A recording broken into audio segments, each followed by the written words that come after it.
언시국 TV 핫 인터뷰. 오늘은 안국동의 촛불행동 스튜디오에 왔습니다. 오늘은 촛불행동의 김민웅 대표를 만납니다. 안녕하세요. 네, 반갑습니다. 불러주셔서 고맙습니다. 저도 고맙습니다. 예. 탄핵 파면 국면에서 네. 촛불행동이 혁혁한 성과를 거뒀습니다. 촛불 국민들이 거두신 성과죠. 예. 저희들은 이제 모시고 네. 그 뜻에 따라 집회한 것뿐입니다. 예. 네. 그동안에 이제 촛불 집회, 촛불 대행진을 총 몇 차례나 하셨나요? 전체적으로 보면 이제 136차로 차수가 되어 있습니다만은 네. 그러나 그 앞에 차수를 하지 않았던 까지 포함을 해서는 꽤 되죠. 예. 그러니까는 윤석열이 내란숙의 윤석열이 최후 진술에서 헌재 법정에서도 환기를 시켰던 게 있습니다. 네. 저희가 이제 비상계엄을 한 까닭이 입법부 독재 뭐 이렇게 내세웠죠. 네. 그다음 두 번째는 2022년 3월 26일 그게 촛불 행동의 첫 번째 행진 날짜였습니다. 네. 그러고 나서는 또 이 내란을 일으킨 2024년 12월 3일 그 전까지 100몇십 차 정도로 자신에 대한 탄핵 퇴진 집회를 했다 그랬는데 옳지 맞죠. 네. 그러니까 뭐 굉장히 많은 횟수를 한 것이고 매주 토요일 날 했죠. 네. 그리고 나서는 내란 이후로는 4개월 동안에 100 며칠을 매일 했으니까 그것까지 합치면은 꽤 되는 셈이죠. 네. 네. 김 대표님도 이른바 노상원 수첩에 오르셨었죠? 홍장원 수첩에 맨 처음에 그랬고 14명의 체포명단에 들어갔고 이후에 이제 노상원의 수첩에는 뭐 네. 보다 방대한 그런 대상들이 네. 적혔었죠. 끔찍한 일이죠. 네. 그런 사실을 접하고 쫄리지 않으셨습니까? 그런 건 없고요. 쫄리다기보다도 참 위험했구나. 그리고 이제 우리 70년대에도 다 겪었던 일 아닙니까? 그런데 그 12월 3일 날 윤석열이 내란 발동을 했을 때에 집으로 가는 차 안에서 그 소식을 접했어요. 그래서 바로 이제 피신을 했는데 국회로 갈까 그러다가 가다가 잡힐 것도 같고 현장에서도 잡힐 것 같고 그랬는데 그 다음 날에 체포명단이 올라온 걸 보면서 역시 예상은 했죠. 촛불행동의 상임대표로서 주시 대상이 될 수밖에 없었던 것이죠. 그리고 이게 보니까는 고문이니 뭐니 그런 것도 없는 채로 그냥 죽이려고 했던 거더라고요. 예. 그러니까는 참 이 집단이 굉장히 잔혹하고 악마적인 집단이죠. 네. 네. 어쨌거나 좀 시일이 걸려서 어렵게 이루어지긴 했지만 헌재가 윤석열 파면 결정을 했지 않습니까? 네. 윤석열 파면 한 줄 평을 좀 해주시죠. 그거는 이제 시작에 불과하다. 네. 내란 수계 하나만 처단한 것 같지만 사실은 이 내란 수계가 활발하고 걸어다니잖아요. 네. 그럼 끊임없는 지령을 내리고 있죠. 그래서 내란 상태는 여전히 진행되고 있다. 그래서 파면에는 성공을 했지만은 네. 국가 시스템 자체가 여전히 이들 내란 세력에 의해서 장악당하고 있기 때문에 이것을 척결하는 것이 매우 중대한 과제로 분명해졌다. 이렇게 말씀드리고 싶습니다. 네. 파면 후에 이제 그 윤석열의 난에 대한 형사 재판이 속개됐습니다. 네. 올해 마침 을사년입니다만은 네. 과거에 을사오적 있었지 않습니까? 을사오적 꼽듯이 내란 오적을 꼽는다면 누굴 꼽으십니까? 5명뿐이겠어요. 사실은 이 오적이라고 하는 것이 일종의 역사적 상징이 된 거잖아요. 네.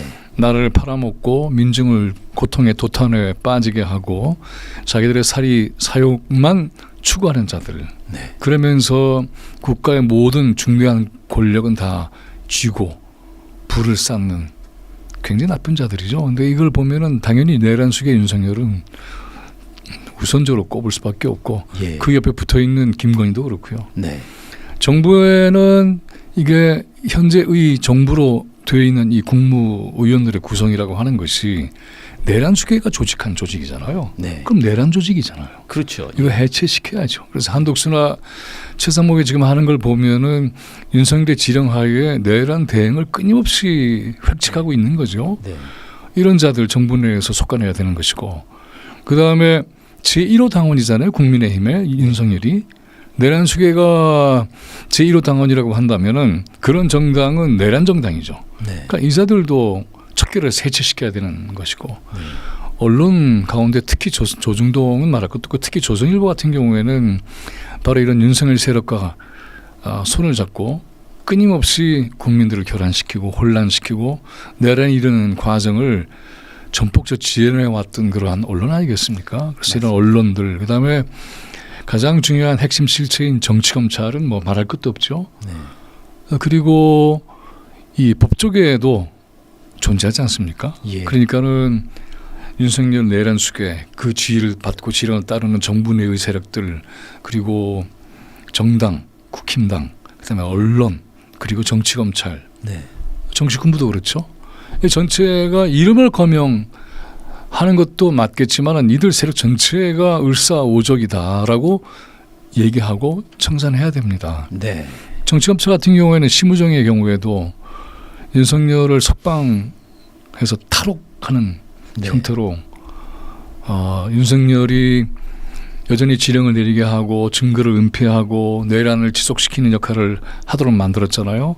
법조계 지휘원 같은 경우도 보면은 아주 끔찍한 판결을 내렸잖아요. 그러니까 예. 이렇게 보면은 정치검찰 또 법조계 내에 이런 이 특권 카르텔의 작동 또 이것을 호도하는 언론들 네. 또 집행하는 정부 내의 내란 세력들 그리고 정당, 국힘당 그리고 수괴 그리고 그의 수괴 중에 수괴 김건희 이렇게 총망라하면 그 정체가 분명해지겠죠. 네. 막뭐 직위원 심우정 얘기하셨습니다만은 특히 직위원 판사가 내린 일련의 결정이 보여준 것 어찌 보면 법원과 검찰에 포진한 법조 엘리트들의 법조 카르텔 이거 심각하지 법조 않습니까? 엘리트라고 부를 거는 없는 것 같아요. 법조 쓰레기라고 좀 부르고 싶은데 네.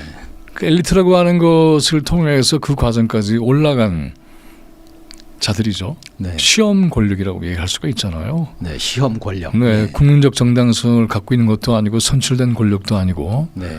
그들에게 주어진 사법부의 권한만을 정당하게 발동을 해야 하는데 그걸 아주 기만적으로 남용하고 있죠. 네. 지금 보면은 윤석열을 탈옥시켰을 뿐만이 아니라 밀실법정을 만들어서 운영을 하고 있잖아요. 네.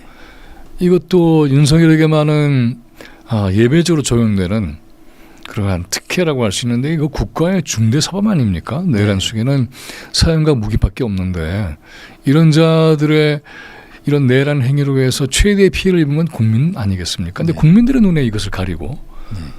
자기들끼리 이렇게 해버리는 이번에 그 법정에서 지기현이 한 것 가운데에 참 이 자가 뭘 하는 자지라고 생각할 수밖에 없었던 첫 번째가 신상 인정 발언 네, 네. 신문이 있잖아요. 네.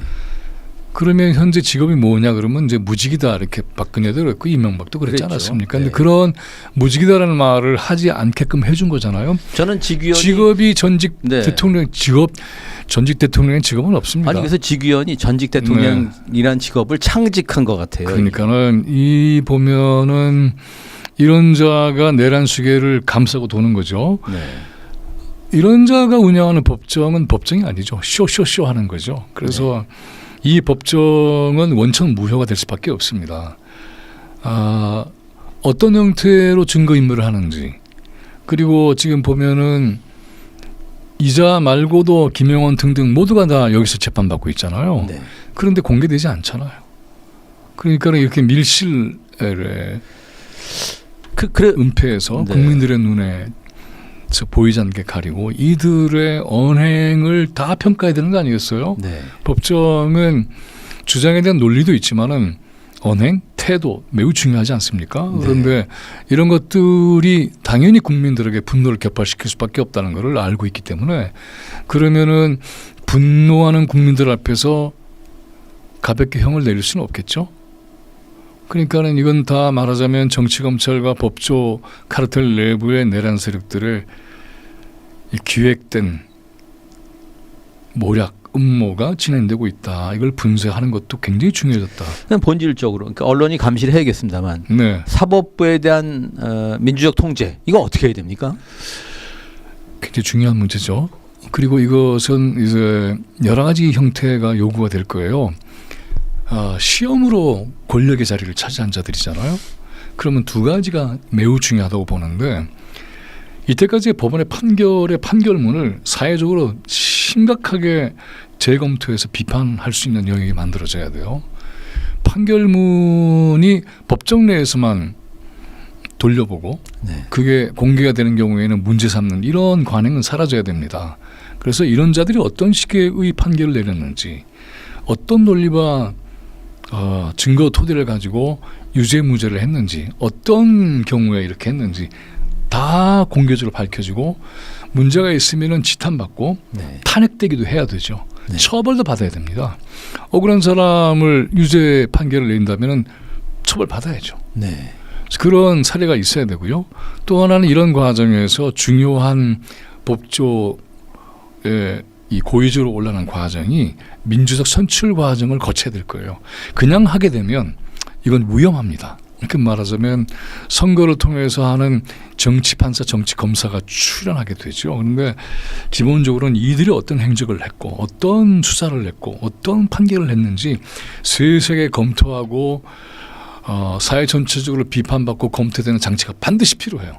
그 토대 위에서 예. 이제 선출이 되는 그런 과정이 되게 된다면은 사법부가 일종의 선출 권력으로서의 국민적 의지를 대변하는 기구로 변할 수가 있죠. 그런데 검사들의 경우에 검사장 직선제가 뭐 하여튼 대안으로 네. 나오기도 했습니다만 판사도 직선을 그렇죠. 합니까? 네, 그렇죠. 네. 미국의 경우도 그렇게 돼 있잖아요. 네. 미국의 대법원이라고 하는 것이 임명의 형태를 거치지만 그러나 그 과정은 선출직이라는 경험 자체가 쌓이는 거죠. 그렇죠. 네. 그리고 그 사람이 어떤 문제를 어떻게 판결했는지를 다 공개하고 문제가 되면은 자격 정지를 네. 받아야 되는 것이고 또 엉뚱한 사람을 유죄로 만들면은 벌 받아야죠. 네.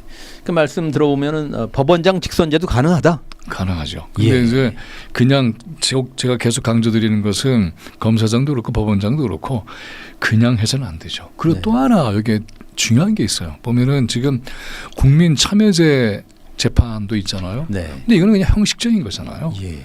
무슨 강제 구속력이 없어요.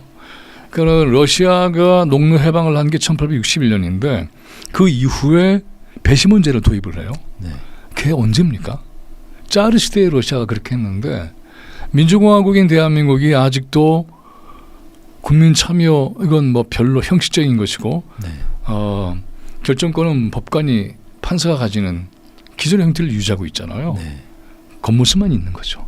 근데 이런 배심원제도에 대한 새로운 민주적 절차가 반드시 도입이 되어야만이 네. 판사의 전횡을 막을 수가 있습니다. 네.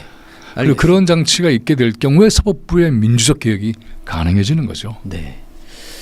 자, 아까 실명으로 몇 명 꼽으셨는데 그 중에 하나가 이제 한덕수 아닙니까? 한덕수, 그리고 최상목, 네. 한덕수 대행이 아시는 대로 하여튼 뭐 좌절했습니다만 뭐 이완규 등을 하여튼 뭐 헌법재판관 후보자로 했다가 좌절했지 않습니까? 굉장히 횡설수설을 한 교활한 네. 자죠. 그 하여튼 횡설수설도 문제입니다만은 이게 말하자면 헌재 알박기였지 않습니까? 네. 그 의도 어떻게 보셨고 또 이 한덕수 문제 이거 어떻게 풀어야 됩니까? 한덕수와 최상목 전체를 하나의 묶음으로 봐야 돼요. 첫째는 이들이 내란 수기의 지령을 받고 끊임없이 내란 세력을 정부기관 내에 헌법기관 내에 심고 있다는 것. 네. 단순히 알박기가 아니죠. 내란 세력들을 심어서 민주정부의 진로를 가로막겠다고 하는 의지가 있는 거죠.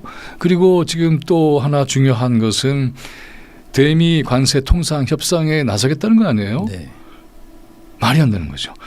헌법재판관도 차기 대통령이 가지고 있는 권한을 자기가 강탈해버린 거예요. 네. 그래서 그걸 어떻게 해보겠다는 거죠. 도둑질한 겁니다. 민주정에 있어서 매우 중요한 권한을. 그리고 관세와 통상협상도 그들이 중대한 사안에 대한 결정을 갖지 못해요. 그것은 차기 정부의 그렇죠. 임무고 네. 책임이에요. 그런데 지금 이 과정에서는 윤석열이 없는 상태에서 새로운 체제로 이행하는 과정이잖아요. 이행기는 일종의 불안정한 요소가 있고 확정적인 어떤 결정력을 갖지 못하는 구조적인 한계가 있잖아요. 네. 근데 이것을 미국이 또 이용하는 거 아닙니까? 그렇게 되면은 대미 관계 있어서의 경제 외교 문제는 우리한테 불리하게 작용할 수밖에 없는 것이고 한덕수나 최상목 이때 가서 해왔던 걸 보면은 미국의 요구에 적극 응하는 자들이고 매국노적인 태도를 가지고 있는 자죠. 특히 최상목 같은 경우에는 최고 공직자로서 반국가적인 매국 행위를 하지 않았습니까? 미국의 국채를 사들여서 그랬죠. 그걸 자기 이익의 수단을 삼는 그런 방식을 당당하게 누렸잖아요. 우리의 원화 가치가 떨어지면 자기 이윤이 올라가는 이런 방식의 국채를 사들이고는 44억의 자산가가 자기 재산이 없다는 둥 이렇게 국민을 우롱하는 자 용납할 수가 없죠. 그래서 이런 자들을 탄핵을 바로 해야 돼요. 그렇게 해야만 현재 이들이 내란 수계의 지령에 따라서 내란 대응을 하고 있고 그리고 정부 조직을 그들의 세력으로 끊임없이 채워나가고 있고 그렇게 되면은 향후에 만약에 민주정부가 세워진다 하더라도 어떻게 되겠습니까? 이들이 그대로 집행의 과정에 있게 되는데 민주정부가 작동하기가 굉장히 어려워지는 거죠. 그렇게 되면은 국민들이 민주정부를 세우는데 이게 뭐야라고 실망하고 낙담할 수도 있어요. 그래서 촛불행동은 내란 행위자 처벌 특별법 입법 운동을 범국민적으로 하고 있습니다. 그렇게 해야만 이들을 대선 과정에서 또 이후에도 철저하게 속간해서 발본세원하고 처벌하고 주요 내란 행위자들은 재산까지 박탈해야 돼요. 몰수해야 됩니다. 이래야만 내란 세력들의 물적 토대를 해체시킬 수가 있죠. 다시는 일어서지 못하게 완전히 박멸하는 그런 과정을 철저하게 거치는 것만이 답이다. 그 일간에서는 그렇게 얘기를 하죠. 한덕수 지금 탄핵을 해버리면은 출마의 변만 제공해 줄 뿐이다. 천만의 말씀이에요. 패배주의죠. 그거는. 그래서 나온다 한들 너 탄핵당했잖아.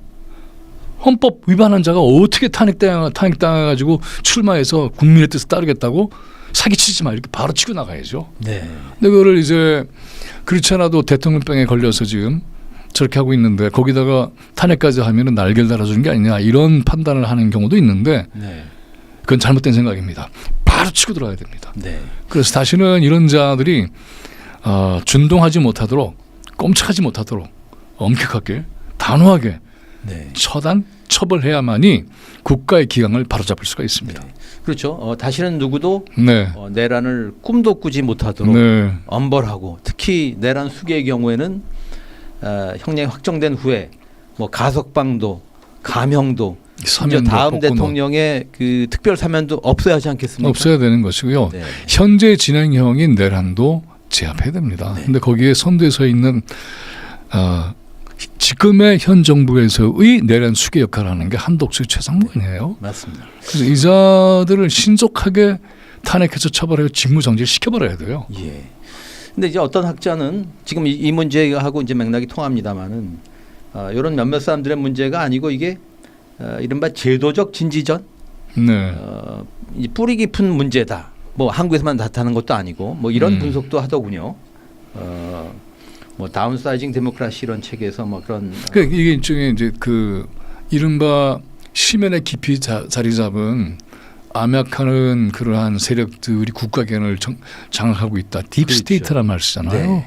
그래서 내밀하게 작동하고 있는 세력들이 국가 권력을 쥐고 있고 이들이 사실은 보이지 않게 보이는 자들을 앞세워서 자기들의 이 정치 경제적 욕망을 관찰해내고 있고 국민들의 민주적 권리를 짓밟고 있다 이런 거잖아요. 실제로 있는 거죠.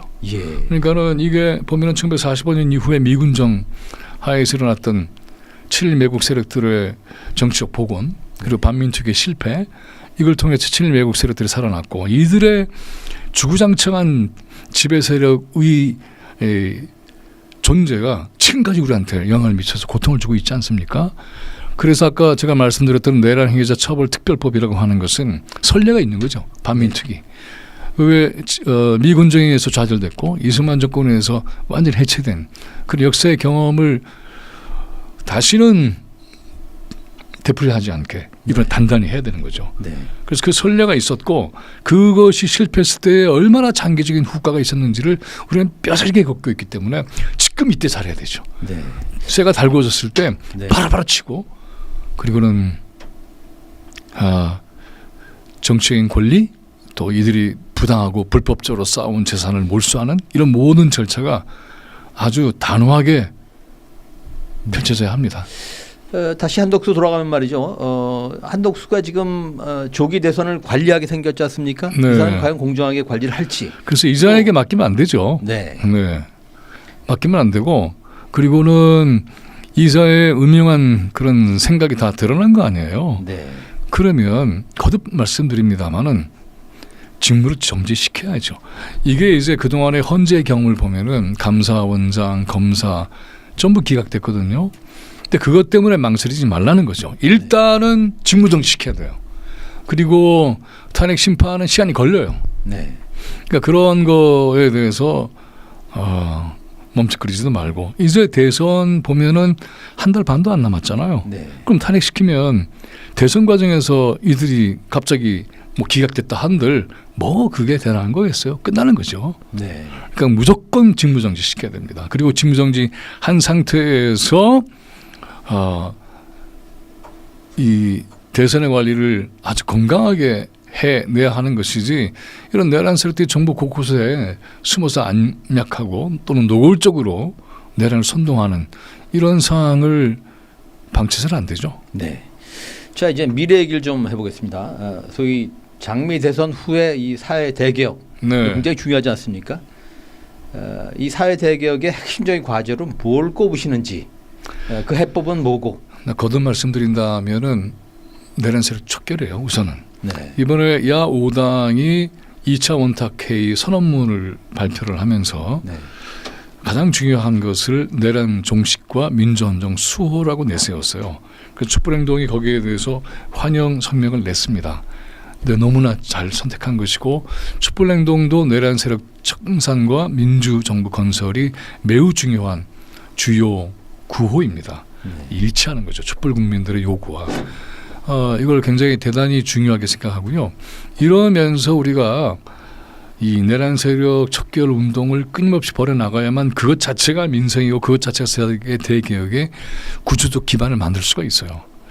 이게 제1차 촛불혁명 박근혜를 몰아내고 예. 그다음에 2단계는 정치검찰 쿠데타를 제압하는 운동이 있었고 그다음 3단계로는 윤석열 내란 속에 정치검찰 쿠데타 세력들이 국가 권력을 찬탈하는 것을 막아내려 했던 운동으로 해서 제1차 촛불혁명의 3단계가 막을 내리는데 그 이후에 윤석열 정권과의 투쟁이 제2차 촛불혁명이죠.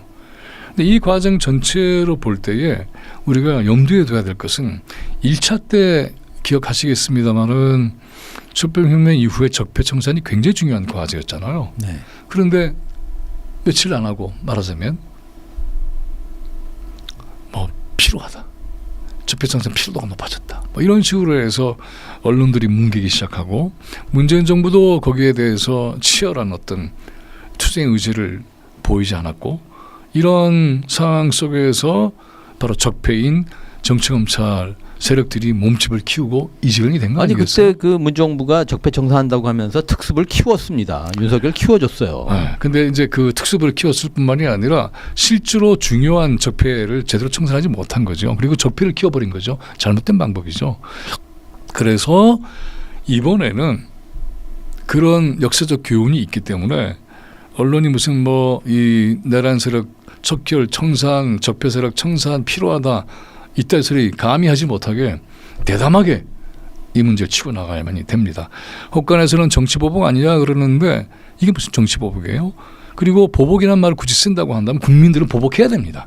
이때까지 고통 준 거를 대화하게 만들어야죠. 그러나 이것은 보복의 수준을 넘어서서 역사적인 처단입니다. 반드시 해야 됩니다. 이걸 하지 못하면은 천추 하나 남깁니다. 네, 공감합니다만은 최근에 이제 장하준 교수가 그런 네. 발언을 했습니다. 지금 우리 사회 심각한 불평등 문제를 우리가 네. 해결하지 못하면은 제2 윤석열 정권이 들어설 수 있다. 네. 그런 게 했습니다만 내란 종식과 뭐 무관하지 않습니다만은 지금 우리 사회 불평등, 양극화 뭐 그게 여러 다 문제들 그거죠. 다 왜냐하면 예를 들어서 정치 검찰이 예를 들어서 이 대기업의 이 노동자들을 착취하거나 이런 것들에 대해서 막고 이들 그 노동자들의 피해 입는 것에 대해서 중벌을 가하는 법도 다 있잖아요. 근데 이걸 다 수문장으로 누가 막았습니까? 정치검찰이 막아요. 그러면 사회경제 평등을 가능하게 할 수 있는 그러한 통로가 막혀버리는 거죠. 노동자들한테 끊임없는 구조적 제도적 고통을 주고 있는 세력들이 끊임없이 면제를 받게 된다고 한다면 그게 되겠습니까? 안 되는 거죠. 그래서 그러한 것들의 척결이라고 하는 것이 굉장히 중요하다. 친일 매국 세력들이 검찰과 교육과 경찰과 법조와 이런 모든 것에서 또아리를 틀고 있다. 그런데 누군가 아주 개혁적이고 진보적인 그러한 대통령이 나서서 문제를 풀려고 한다. 되겠습니까? 안 되죠. 이들을 추방해야 되는 거죠. 철저하게 사회적으로 청산시켜야만이 그래서 이 국민들이 열렬하게 요구하고 있는 그러한 정책과 국가와 역사의 방향을 실현시킬 수 있는 사람들이 그 자리에 들어와야죠.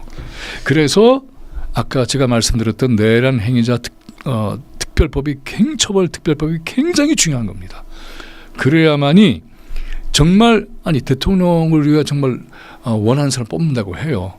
혼자서만 할 수 없잖아요.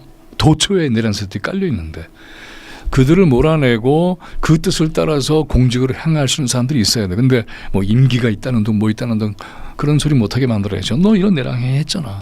그들과 함께 힘을 공감을 합해서. 합니다마는 네. 그건 필요 조건이라는 생각이 들어서 말씀이죠. 네. 아신 필요죠. 대로 굉장히 필요한 거죠. 네. 그거 없으면 아무것도 안 되는 네. 거죠. 아신 대로 뭐 소위 1차 촛불혁명 네. 결국 윤석열 정권의 출범으로 좌절됐지 않습니까? 네. 이번에 그 탄핵을 말하자면 가져온 2차 촛불혁명 혹은 뭐 비체혁명 이게 성공하고 말하자면 이 다음 정부에 이어서 계속 민주정권이 창출되려면은 그 이상의 조건 같은 것이 필요하다는 생각에서 바로 이제 이런 거죠. 예. 그래서 이제 또 질문하시는 거 아니에요? 네. 아무리 강조도 지나침이 없습니다. 내란 세력 척결을 해야 됩니다. 네. 그래서 민주정치가 바로 서야 돼요. 그 어떤 정책이 나와도 민주정치의 공화적 차원의 힘이 모아지지 않으면은 그 정치의 관철이 쉽지 않습니다. 그래서 민주주의라고 하는 민주정치라는 기둥 하나, 그다음에 우리의 주권으로 주권자가 주권자의 역할을 할 수 있도록 하는 것이 민주정치의 근본 아니겠습니까? 대외적으로 우리의 자주적 기반이 또 있어야 되는 거죠. 이 두 개가 바로 서는 그 기둥이 돼야 되는 것이고 그 위에 정책을 쌓아 올려야죠. 그렇지 않으면은 모든 게 뒤뚱거릴 수밖에 없습니다. 우리가 해야 될 게 너무나 많잖아요. 사회경제적인 불평등도 해소해야 되는 것이죠. 그리고 아예 사회적 약자가 생기지 않도록 만들어야 되는 것이죠.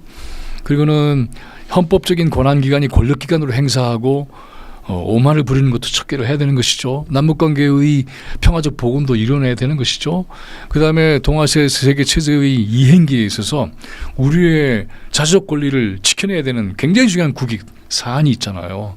미국에만 매달려서 되는 거 아니잖아요. 도리 미국이한테 해를 끼치는 것도 적지 않게 있는데, 그래서 한미일 군사 동맹 체제라고 하는 것이 한반 전쟁 체제 아니겠습니까? 그것이 한반도의 평화를 끊임없이 훼손시킨다고 한다면 이 작동을 재검토해서 못하게 만들어야죠. 러시아 중국과의 외교 관계가 얼마나 중요한 겁니까? 그리고 세계적인 인류가 겪고 있는 기후 위기도 해결을 해야 되는 거잖아요. 그래서 이런 모든 과정을 끌어안고 새로운 형태의 또 수준의 이 통합을 하는 것이 매우 중요한 거죠. 그래서 저는 그래서 최근에 이런 질문이 나올 때마다 강조하는 게 하나 있습니다. 뭐냐 하면은 범국민적인 역량을 총직결시키는 게 대단히 중요하죠. 이번에 야5당의 선언문도 이제 그것을 지향하고 있고 촛불행동도 범국민적인 총집결을 굉장히 중요하게 생각하고 있습니다. 그래야만이 내란 세력들을 완전하게 진압시킬 수가 있고요. 그리고 후보자가 잘해야 되는 거죠.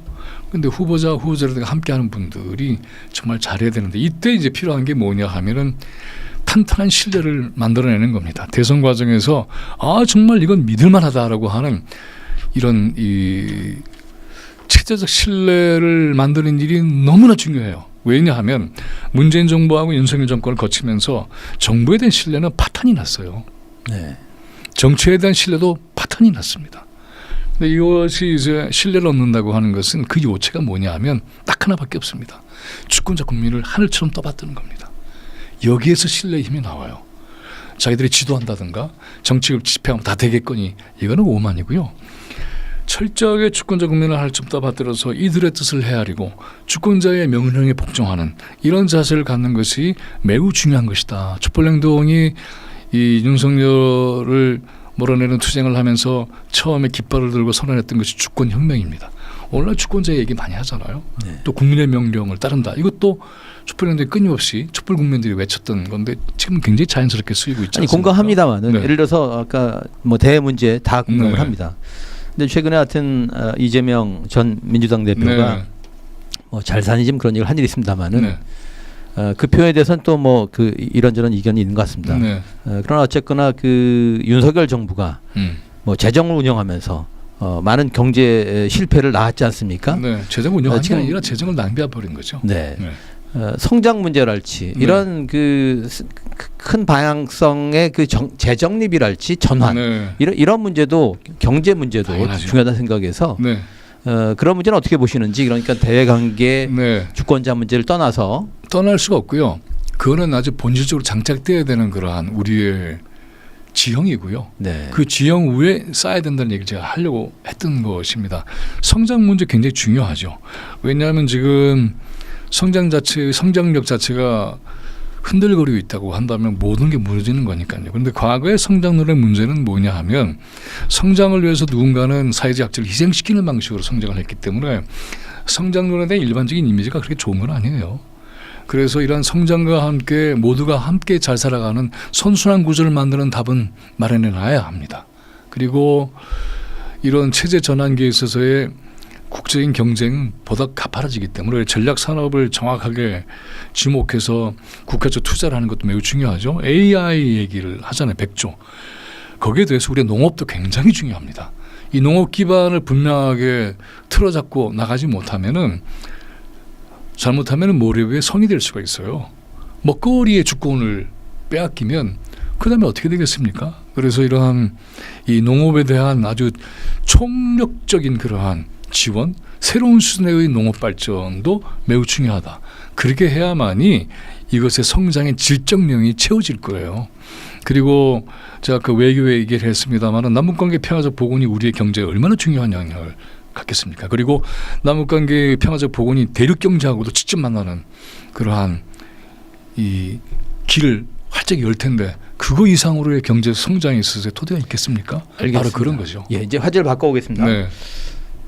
개헌 얘기가 나왔다 지금 네. 들어갔습니다만 들어간 게 언젠가 아니라 해야 되지 하루 만에 않겠습니까? 진압당한 거죠. 네. 잘못된 거죠. 왜냐하면 내란 척결이라는 전선 자체를 교란시켰고 그 개헌의 주체를 정당으로 삼았죠. 국민들이 주권자 국민이 아니었고 또 하나는 내란 세력인 국힘당을 개헌 세력의 한 파트너로 삼았어요. 잘못된 거죠. 그래서 그것은 우은식 국회의장이 술을 잘못 놨고 국민들이 하루아침에 진압을 했죠. 그러니까 시기와 방법론에 대해서는 이견이 있을 수 있겠습니다만 시와 방법뿐만 아니라 주체도 잘못된 거죠. 네. 네. 그러나 개헌 자체는 당연하죠. 언제든 필요하지 않겠습니까? 해야 되죠. 개헌의 내용 네. 만일에 그 원포인트 개헌한다면 김 대표님은 뭘 해야 된다고 생각하십니까? 원포인트 개헌이라는 차원보다도요. 네. 이 개헌 문제는 재헌의회적 차원에서 깊게 국민들이 논의를 해야 돼요. 헌법 전문부터 바꿔야 됩니다. 제가 이제 제 책에 진실은 고독하지 않다에 새로운 헌법의 전문을 발제한 내용도 담겨져 있는데 한번 보시면 아시겠지만은 전문이 한 문단으로 돼 있어요. 말이 안 되는 거죠. 친절하게 끊어서 차근차근히 써야 되죠. 그런 형식의 문제만이 아니라 거기 보시면은 3.1 운동 그렇게 돼 있어요. 네. 임시정부 그 사이에 있었던 우리의 모든 민족 해방 투쟁과 전쟁의 내용은 완전히 누락돼 있습니다. 그거밖에 없는 거예요. 그러니까 우리의 민족사에 있어서 3.1 그것도 3.1 운동으로 되어 있는데 혁명적 사태죠. 전민족이 일어났는데 그리고 그 이후에 벌어졌던 우리의 세계 도처에서 일어났던 민족 해방 투쟁이 있었잖아요. 만주, 중국, 일본, 미국, 유럽 온 세계에서 민족 해방을 위한 치열한 투쟁을 했는데 그 역사도 완전히 빠져 있죠. 그리고 이제는 모든 권력은 국민에게서 나온다라고 하는 것이 갖고 있는 역사적 한계도 직시를 해서 바꿔야 합니다. 뭐냐 하면 모든 권력은 국민에게서 나온다가 아니라요. 주권자 국민이 최고 권력이다. 딱 이렇게 단정해야 돼요. 그러니까 자기들의 권력을 정당화시키는 합리적 근거로서만 국민을 이용하고 사기치었잖아요. 아니죠. 주권자 국민이 최고 권력이다. 이 권력을 이 주권을 침해하는 순간 침해하는 자는 그 즉시 타도된다 하고 명확하게 써야 그런 돼요. 표현으로 전문을 쓸 수 있다. 그렇게 해야죠. 네. 그것뿐만이 아니라 그걸 통해서 우리의 역사적인 과제, 시대적인 어떤 이 통찰, 우리가 나아갈 미래적 방향까지 자세하게 정리할 수 있는 힘이 있어야 돼요. 그걸 하지 않고 그냥 조문 하나 몇 개 넣고 5.18 놓고 뭐 놓고 그다음에 중임제하고 이거는 사실은 굉장히 수준이 낮은 개헌 논의입니다. 시간을 충분히 가지고 우리 앞으로의 그런 중대한 이 역사를 정리를 하고 그다음에 이 헌법을 수정할 때에는 너무 어렵게 만들면 안 돼요. 그러니까 예를 들자면은 10년마다 한 번씩 개헌의 기회를 갖자라든가 또는 개헌의 발의권 또 탄핵의 발의권 국민한테 돌려줘야죠. 근데 그거를 유신 이후에 다 뺏겼는데 개헌도 국민 발의권이 없고 탄핵도 국민 발의권이 없어졌어요. 그동안의 민주정부를 몇 개를 거쳤는데 왜 안 합니까? 그러니까 이러한 헌법적인 기본 권리 전부 회복시켜야 되고 헌법에 대한 역사적인 논의도 충분히 해야 되고 그래서 우리가 만들어 나가는 그런 국가의 모습은 어때야 되는가에 대한 주권자들의 최대한의 깊은 논의를 함께 해야 돼요. 예. 그런데 그게 다음 정부 때는 그런 논의가 이루어지고 개헌까지도 그 해야 된다는 네. 생각을 합니다만은 네. 아시는 대로 역사적으로 대통령 취임하면은 다음 대통령이 누가 될지 모르겠지만 네. 이 임기 중에 개헌을 안 하려 들지 않았습니까? 아니요. 하게 해야죠. 그리고 이제 이 새롭게 이루어지는 민주정부는 그걸 할 겁니다. 왜냐하면은 87년 체제의 한계도 우리가 경험을 하고 있고 또 이런 과정에서 이번에 헌재의 경우도 새롭게 개혁을 해야 되죠. 저렇게 국민들이 요구하고 정리한 이미 결론 내려진 판결을 그렇게 오랫동안 끌고 있다는 건 말이 안 됐던 거 아니겠어요?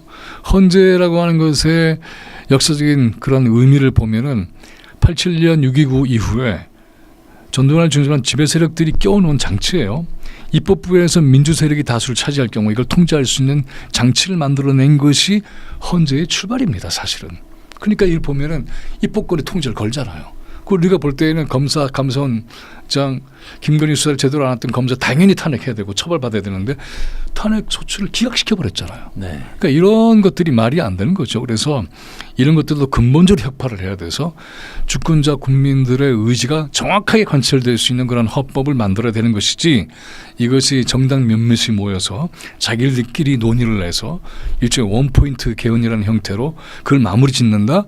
주권자 국민에 대한 능멸입니다. 알겠습니다.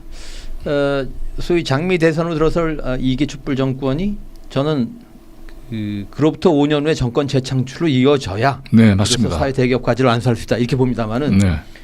그러면 정권 재창출까지 내다본 청사진 이거 어떻게 그려야 됩니까? 이필 선생님과 함께 좀 그려봤으면 좋겠습니다. 이게 누구 혼자서 그릴 수 있는 건 아니고요. 제가 이제 헌법 얘기도 했습니다만 재헌적 의지를 가지고 헌법을 봐야 된다는 얘기를 했던 것처럼 우리가 20세기에서 21세기 또 21세기 전반에 걸쳐서 치열하게 노력해 왔던 것은 경제적으로 튼튼한 민주적 국가, 평화적인 국가를 만들기 위해서 애를 써왔던 거잖아요. 그 치열한 노력의 과정이 100년입니다. 이런 과정에서 우여곡절을 많이 겪었지만은 이제 세워진 원칙들이 몇 가지가 있어요. 주권자의 존엄성, 또 국가의 자주에 대한 원칙, 남북 분단을 해결하는 문제, 세계적인 평화 국가로 나가는 길, 그리고 그런 가운데서 누구도 배제당하지 않고 처벌받지 않는 세상을 만들고 이런 원칙은 이제 만들어진 거죠. 근데 이게 실질적으로 이루어지기 위해서는 교육도 굉장히 필요한 것이고 문화적인 장치도 있어야 되는 것이고 그 사회의 시대적 사유도 변화해야 되는 것이고 꽤 긴 시간이 요구가 돼요. 그래서 그런 역할들을 어떻게 만들어갈 것이냐가 토대가 될 때에 방금 얘기하셨던 것처럼 미래 국가의 모델이 만들어지는 것이죠. 그리고 미래 살아갈 수 있는 미래 세대들이 이 논의에 주체적으로 적극적으로 주인이 돼서 참여할 수 있도록 만들어줘야 됩니다.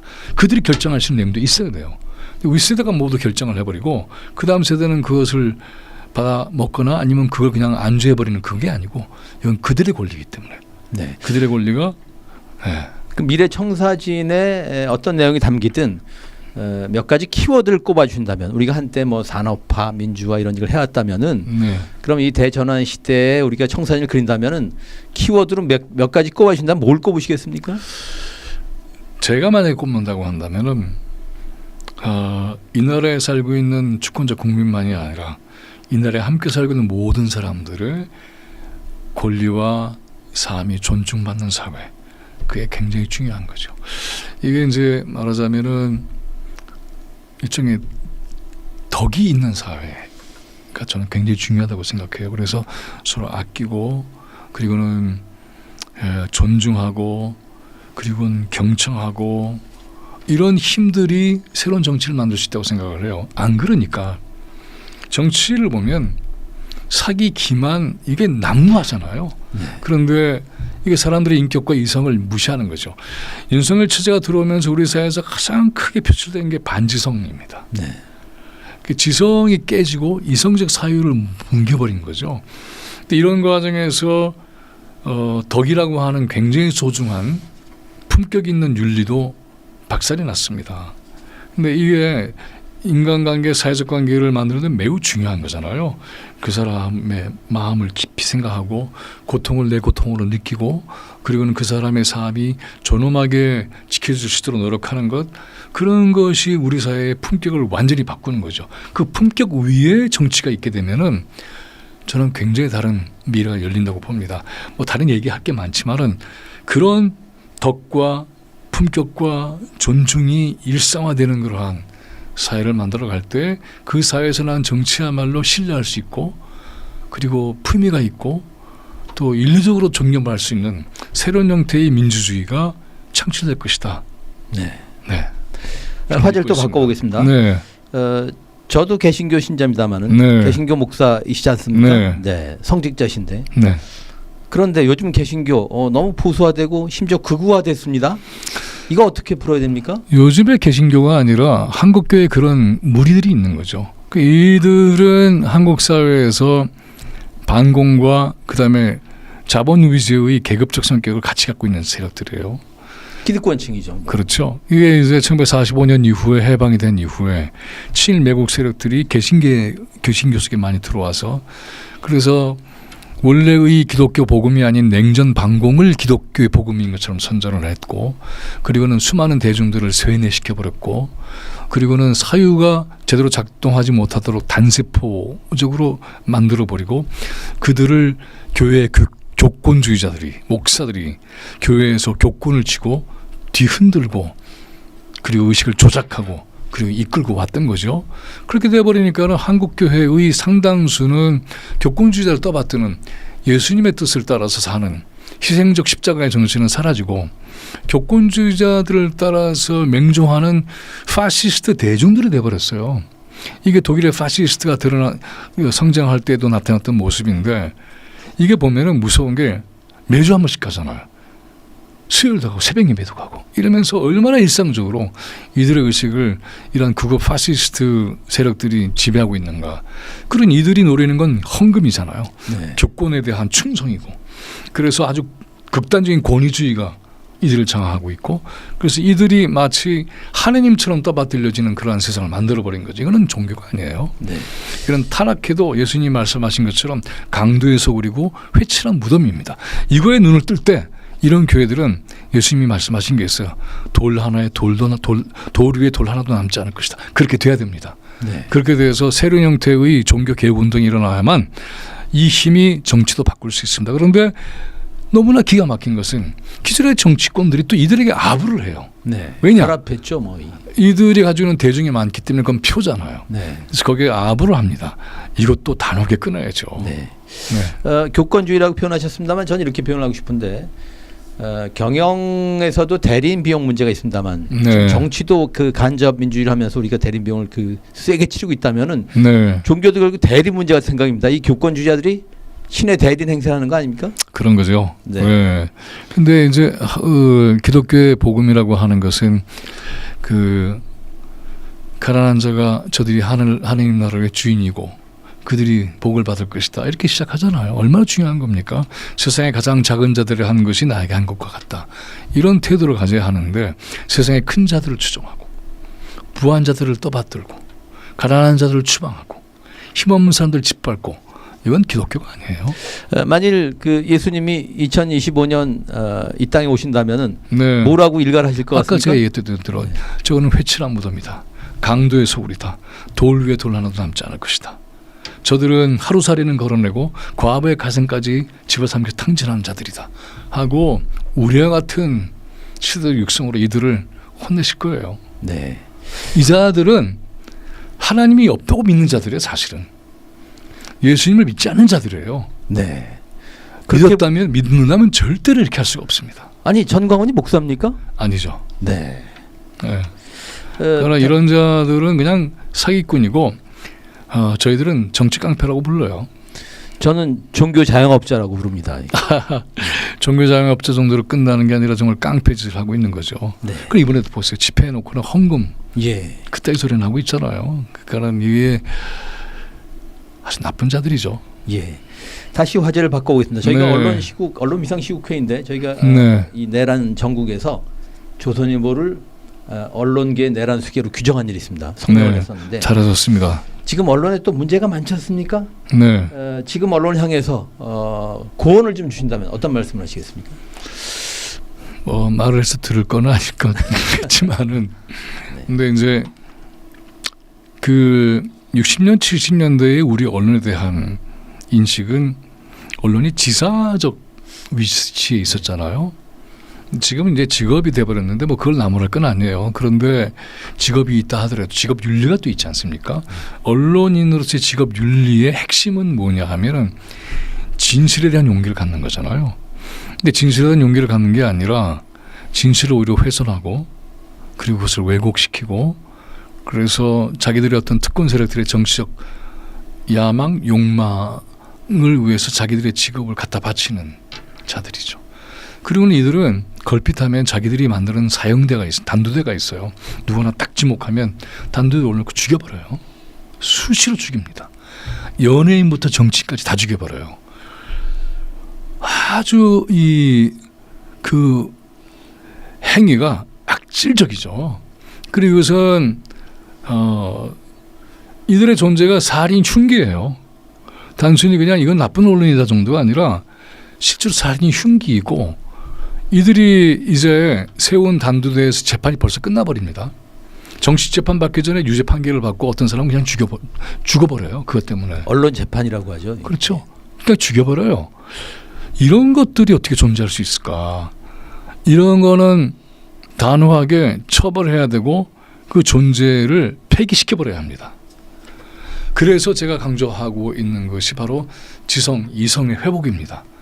이성의 회복이라는 공간이라고 하는 것이 시대적 사회를 만들어내는 힘이잖아요. 한나 렌트가 했던 얘기 가운데 중요한 것은 악의 평범성이라는 얘기가 많은 사람들한테 회자가 되고 있는데 보기에는 아닌 것도 아닌 것 같은 평범한 일상 속에 악이 자라고 있다는 거잖아요. 그 악이 자라게 되는 가장 중요한 이유는 사유를 하지 않는 시민들의 존재가 그걸 만들어낸다는 거 아니겠습니까? 파시스트가 가장 좋아하는 것은 무사유의 존재들이에요. 근데 우리가 이제 언론이 바로 이러한 사유의 현장이 됐으면 좋겠어요. 네. 치열하게 투쟁하고 치열하게 반박하고 치열하게 토론하고 그러면서 그것이 토론으로서의 어떤 이 장으로 멈추는 게 아니라 그게 이 사회를 건강하게 만들기 위한 그런 비용을 지불하는 네. 그런 곳이 됐으면 좋겠습니다. 이제 그 파시즘의 유혹을 받는 극우가 전체 국민에서 차지한 포션이 한 15%, 많게는 한 20%. 이건 현실로 인정하지 않을 수 없을 것 같습니다. 네. 자, 마지막 질문입니다. 진보 진영 나아가 시민사회가 이 조기 대선 전국에서 정치권을 어떻게 견인해야 한다고 보십니까? 네. 우선 그 파시즘의 요구에 응하는 대중들이기도 하지만 그들이 그 파시즘의 본산이기도 해요. 그리고 어떤 부분은 보면은 참 굉장히 마음이 아프고 안타까운 경우도 있어요. 이분들에게 정확한 정보와 시대적 사회를 할 수 있는 기회를 드린다면 그 미몽에서 벗어날 수도 있을 텐데라는 아쉬움이 있어요. 그래서 그건 끊임없이 노력을 해야 될 것 같아요. 노력을 해야 될 것이고 그들을 이렇게 만든 괴물들을 정리하는 게 매우 중요하죠. 그리고 이제 정치권의 문제는 이렇습니다. 견인 뭐 이런 차원보다도 함께 만들어 가야 될 것 같아요. 이제는. 정치권이 이번에 크게 각성을 했으리라고 기대하는 바는 뭐냐 하면 정치가 국민을 주도하는 게 아니라 국민이 주도해서 그 뜻을 따르는 것이 정치로구나를 뼈저리게 느꼈을 거예요. 그런데 권력을 갖게 되면 그 인식이 좀 사라지는 느낌이에요. 그래서 선거 때만 국민들 무서운 걸 알고 권력을 장악한 이후에는 아닌 경우를 너무나 많이 봐왔잖아요. 그래서 그렇지 않은 것을 우리가 긴장을 불어넣고 그리고 주권자의 요구가 뭔지를 명확하게 얘기해 줘야 되고, 그리고 이제 이런 것도 있습니다. 어떤 정치 지도자가 아무리 탁월해도 모든 걸 알 수는 없어요.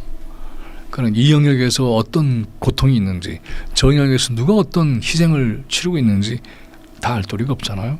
그래서 민주정의라는 게 매우 중요한 것이, 그런 목소리들이 존엄한 권리를 가지고 자기를 표현하고 발표하는 그런 틀을 계속 만들어 나가야 되죠. 그것이 이제 이런 시민운동, 진보운동, 정치 권력이 함께 해야 될 일이고, 여기서 중요한 것은 정치와 시민사회 경계선을 다 해체해야 됩니다. 모든 국민이 정치인이에요. 모든 국민들이 정치의 주인이죠. 너는 왜 정치를 해? 그런 거 없습니다. 다 정치해야 되는 거죠. 이렇게 될 때의 정치 개념이 훨씬 크고 깊어집니다. 이거를 이제 정치인이라는 형태로 전문가들의 특수한 집단에게만 맡기는 방식은 이제는 청산해야 됩니다.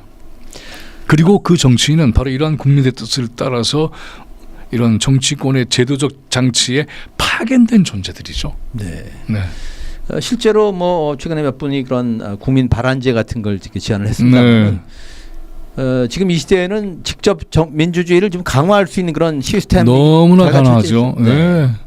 온라인 시스템이라는 게 얼마나 즉각적입니까? 예. 이번에 우원식 국회의장이 내놨던 사실은 좀 뚱딴지 같은 개혁론이었는데, 그게 하루아침에 정리가 됐어요. 그게 어떻게 된 겁니까? 온라인을 통해서 의견 수렴이 정확하게 쫙 정리가 된 거 아닙니까? 그 앞에서 누가 감히 맞습니까? 못 맞섰죠. 그러니까는 직접 민주주의의 새로운 형태가 21세기 버전으로 가능해졌다. 네. 이거를 최대한 끌어안는 정치 공동체를 만드는 것이 우리한테는 매우 중요한 과제가 됐다. 정치권과 시민사회의 경계선은 없다. 네. 견인하고 뭐 이런 것이 아니라 함께 같이 풀어나가는 것이고, 각자의 역할을 최대한 존중하면서 서로가 서로에게 스며드는 이런 네. 방식을 가지고 정치의 미래를 아주 새로운 방식의 상상력을 통해서 만들어갈 때에 굉장히 많은 일을 해나갈 수가 있을 것이고, 그랬을 때에 서로가 내가 이거 뭔가 하고 있구나, 굉장히 중요한 영향을 미치고 있구나, 그러면 어떻게 될까요? 엄청난 에너지가 분출될 겁니다. 그 에너지를 분출시킨 것만으로도 새로운 시대는 역동하는 시간이 될 거라고 저는 믿습니다. 뭐 시민 언론이 등장을 하고, 네. 그래서 뭐 시민이 곧 뭐 기자다 이런 얘기를 합니다만, 지금 말씀 들어보면 주권자가 곧 정치의 주체다, 그런 말씀이십니다. 네. 예, 맞습니다. 알겠습니다. 예. 언식 TV 핫 인터뷰, 오늘은 촛불행동 김민웅 대표를 만났습니다. 고맙습니다. 네, 고맙습니다.